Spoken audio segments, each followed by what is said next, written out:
Story 1. The fluorescent lights of the Walgreens hummed, a familiar, almost comforting drone. I needed allergy medicine. Spring in Ohio. Brutal. The air hung thick and sweet, heavy with pollen, promising another night of itchy eyes and a throat roar enough to grate cheese on. Find everything all right, the cashier, a young woman with a name tag that read Bethany, asked, her voice flat and devoid of any real interest. Yeah, just this, I replied, placing the Claritin on the counter. Bethany scanned it, the red laser light a tiny, pulsing eye. $14.99. I paid, the crinkle of the receipt echoing strangely loud in the sudden, unsettling silence. As I turned to leave, a low, rhythmic thrumming vibrated through the floor, too deep to be the air conditioning. The humming lights flickered. I glanced back. Bethany was staring at me, her eyes wide and unblinking, a strange, almost vacant expression on her face. Unease prickled at the back of my neck. I hurried out into the parking lot, the warm, pollen-laden air suddenly oppressive. The thrumming continued, fainter now, but still there, a persistent, unsettling pulse beneath the everyday sounds of traffic. Over the next few days, the thrumming returned, always when I was near a Walgreens or CVS. It wasn't constant, more like a wave, rising and falling, sometimes accompanied by the flickering lights, sometimes by a chilling silence that seemed to swallow all other sound. I tried to rationalize it. Faulty wiring? Nearby construction? But the feeling of unease persisted, growing, twisting into something close to fear.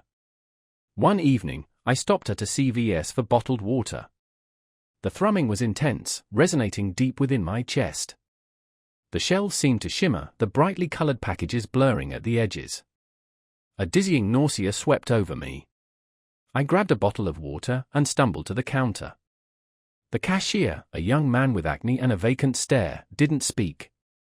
He just scanned the water, his movement slow and deliberate, almost robotic.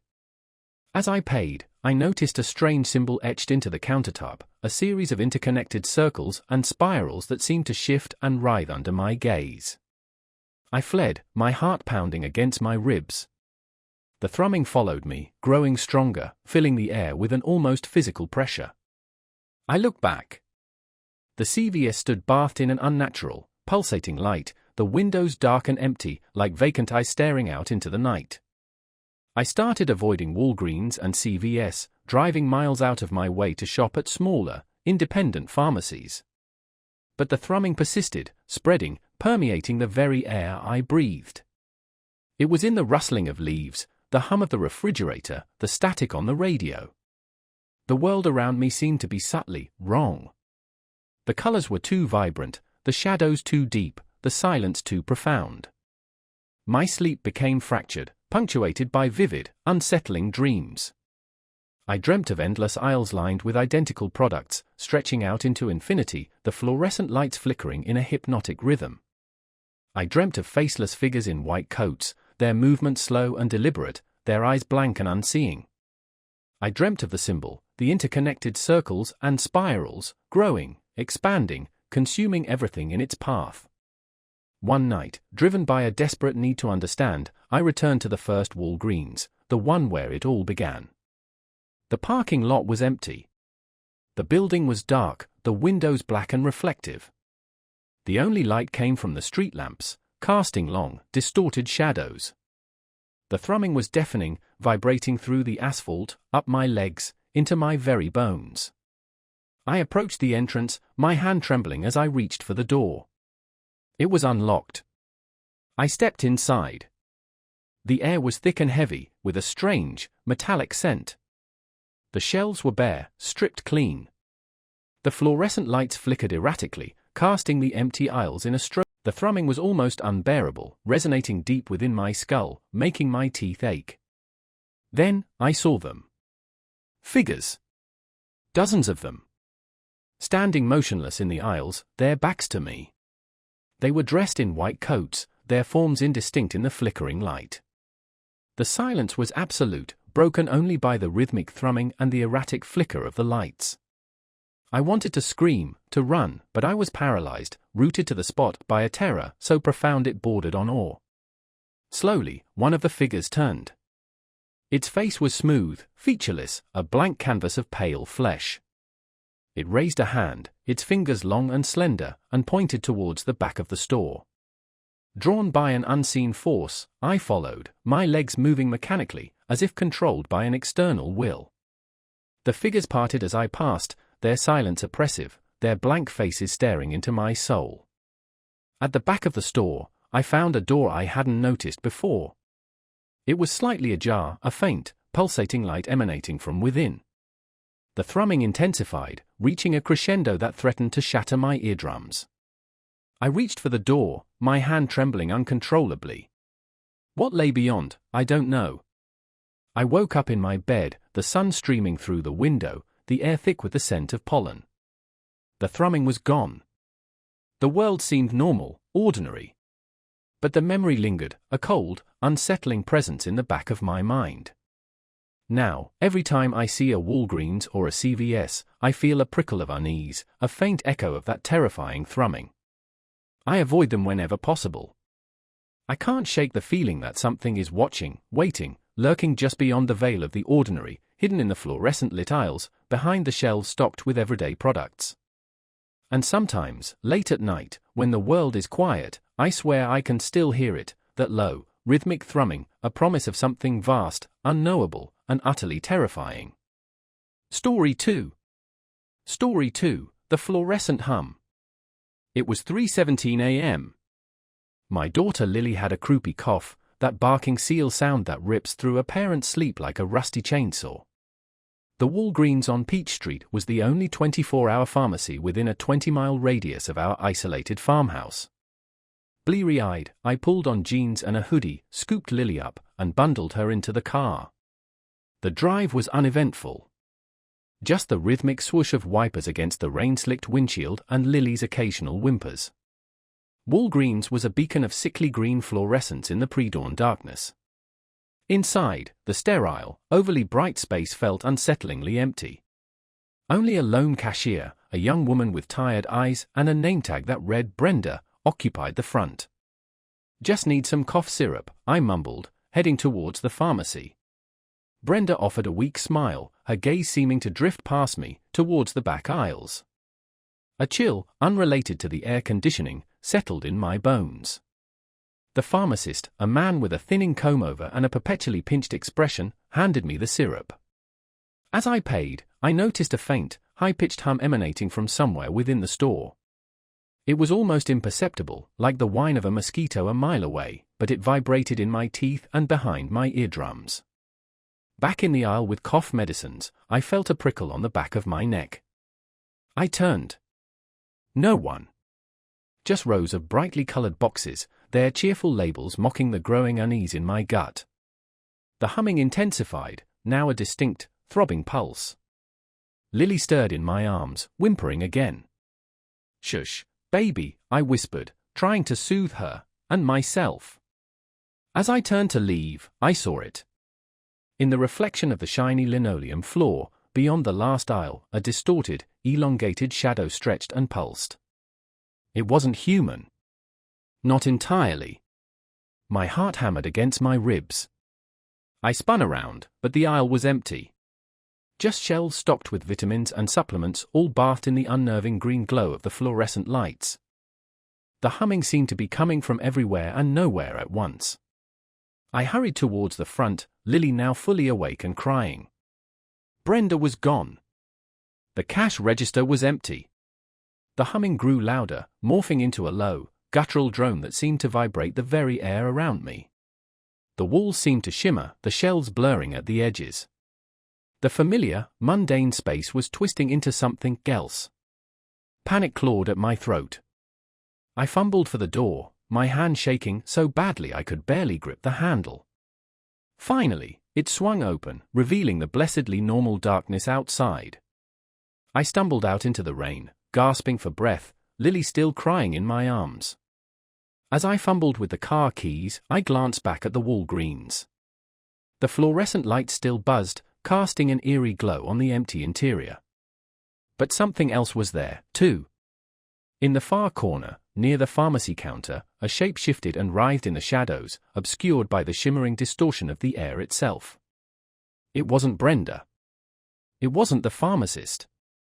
It was something other. I scrambled into the car, slammed the door, and fumbled with the ignition. The engine roared to life, and I peeled out of the parking lot, tires spitting gravel. As I drove away, I risked one last look in the rearview mirror. The Walgreens stood silent and still, bathed in the unnatural green glow. But the humming persisted, a low, throbbing resonance that seemed to follow me, echoing in the darkness.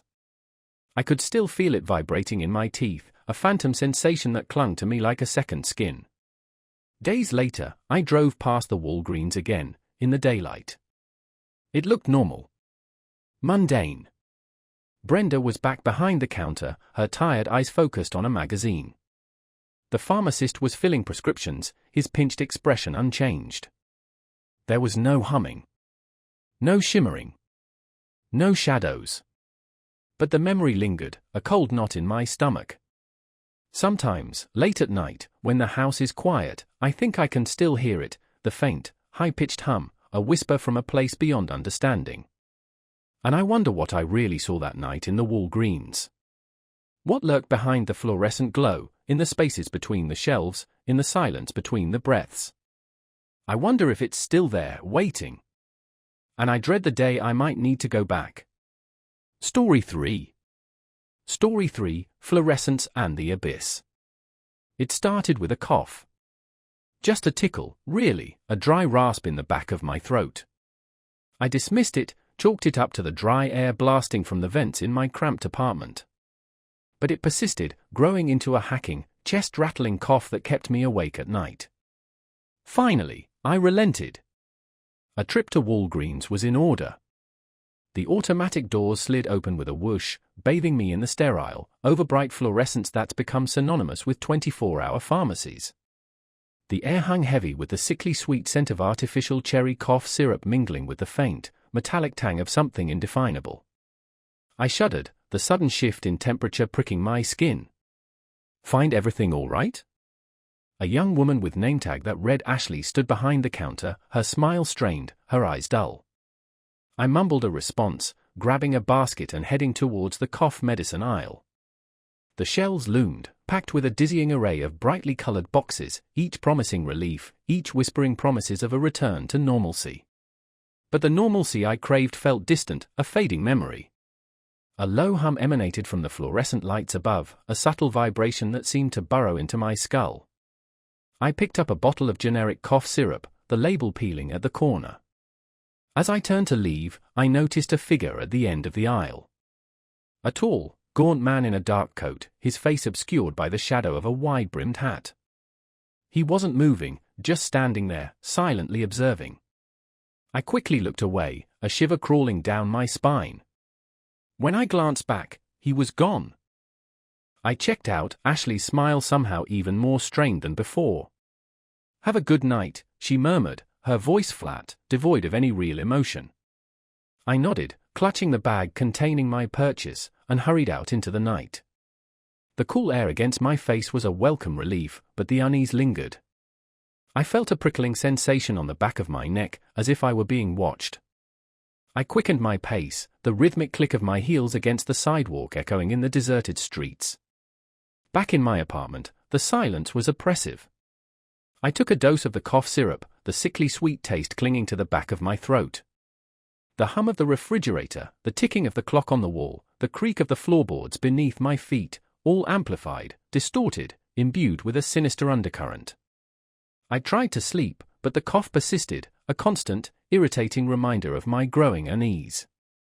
Every creak of the building, every rustle from outside my window, sent a jolt of fear through me.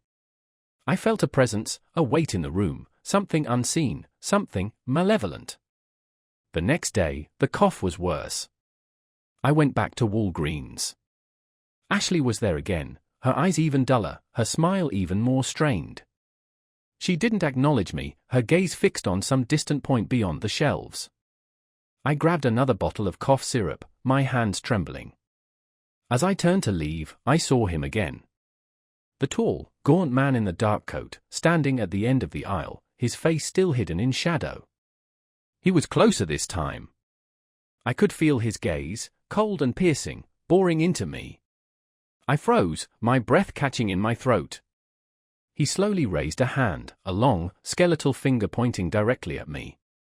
Then, just as slowly, he turned and disappeared into the maze of aisles. I fled the store, heart pounding, a scream trapped in my throat. The fluorescent lights seemed to flicker and pulse, the shelves blurring into a distorted, nightmarish landscape. I ran until I reached my apartment, slamming the door shut and locking it behind me. I haven't left my apartment since. The cough is still there, a constant, hacking reminder of something. I can't shake the feeling that I'm being watched, that he's out there, waiting. The fluorescent lights in my apartment flicker and hum, the shadows stretching and contorting in the corners of the room. I see him sometimes, in the periphery of my vision, a fleeting glimpse of a dark coat and a wide-brimmed hat. I hear him too, a faint whisper in the silence, a rustling just outside my door. The cough syrup is gone. I don't need it anymore. I need something else. Something I can't quite name. Something that's missing. I sit here, in the flickering fluorescence, listening to the whispers in the walls, waiting. Waiting for what? I don't know. But I know it's coming. And I know it's coming from Walgreens. Story 4. Story 4, the hum of the fluorescence. It started with a need for allergy medicine. Spring in Ohio was a cruel joke, a kaleidoscope of pollen swirling through the air, turning my sinuses into lead weights. The nearest 24-hour pharmacy was a Walgreens, nestled in a strip mall bleached pale under the sodium vapor lamps. I parked, the asphalt still radiating heat from the day, and headed inside. The automatic doors hissed open, a blast of conditioned air hitting me, smelling faintly of antiseptic and something vaguely sweet, like overripe fruit. The usual sterile brightness of the store was dimmed slightly, a few of the fluorescent lights flickered erratically, casting long, shifting shadows. Only a handful of people milled about, their faces pale and drawn under the faulty lighting. A young woman with dark circles under her eyes clutched a box of tissues, her shoulders shaking with silent sobs. A man in a stained baseball cap stared intensely at the shelves of cough syrup, his jaw working rhythmically. The air felt thick, charged with a strange, unsettling energy. "Can I help you?" The cashier's voice startled me. She was young, barely out of her teens, with tired eyes and a name tag that read Ashley. Her smile seemed forced, strained. "Just some allergy meds," I mumbled, gesturing vaguely towards the aisle. As I walked down the aisle, the flickering lights became more pronounced, casting strobing shadows that danced on the brightly colored boxes of medication. A low hum emanated from the lights, a deep, resonant sound that vibrated in my chest. I felt a prickle of unease at the back of my neck. I grabbed a box of Claritin and turned to head back to the cashier when I noticed something out of the corner of my eye. Movement. At the end of the aisle, near the back wall, something shifted in the shadows. I squinted, trying to make it out, but the flickering lights made it difficult to focus. It looked like either person? Crouched down, almost hidden by the shelves. My heart started to pound in my chest. I told myself it was probably just another customer, but a knot of anxiety tightened in my stomach. I quickly made my way back to the checkout, keeping my eyes fixed on Ashley. "Find everything okay?" she asked, her voice flat, almost monotone. "Yeah, fine," I said, trying to keep my voice steady. I placed the Claritin on the counter, avoiding her gaze. As she rang me up, I couldn't shake the feeling that I was being watched. The hum of the fluorescent lights intensified, the flickering more pronounced, and the shadows seemed to deepen, swirling around the edges of my vision. I could almost feel a presence behind me, cold and heavy. "That'll be $14.99, Ashley said, her voice barely a whisper. I fumbled for my wallet, my hands trembling. I paid, grabbed my receipt, and practically ran out of the store, the automatic doors hissing shut behind me like a sigh of relief. I didn't look back as I sped away from the strip mall, the humming of the fluorescent lights echoing in my ears.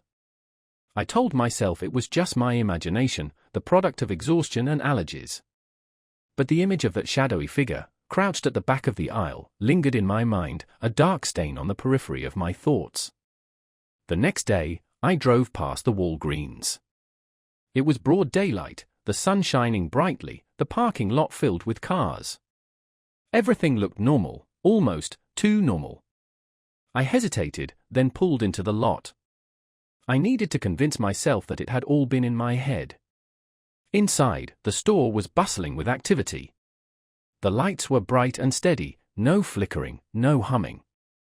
The air smelled clean, sterile. Ashley was at the checkout, chatting with a customer, her smile genuine this time. I felt a wave of relief wash over me. It had been my imagination. It had to have been. I grabbed a bottle of water and walked towards the back of the store, towards the aisle where I'd seen whatever it was. As I approached the end of the aisle, I noticed something on the floor, near the back wall. A small, dark stain. It looked like dried blood. My breath caught in my throat. I stared at the stain, my mind reeling. Then, I heard it. A faint humming sound, emanating from the fluorescent lights above. It was barely audible, but it was there. And the lights, they were starting to flicker. Slowly, I backed away, my eyes fixed on the dark stain on the floor. The humming grew louder, the flickering more intense. I turned and ran, not stopping until I was back in my car, my heart pounding in my chest. I haven't been back to that Walgreens since. I avoid that entire strip mall, taking a longer route whenever possible. But sometimes, late at night, when I can't sleep, I hear it.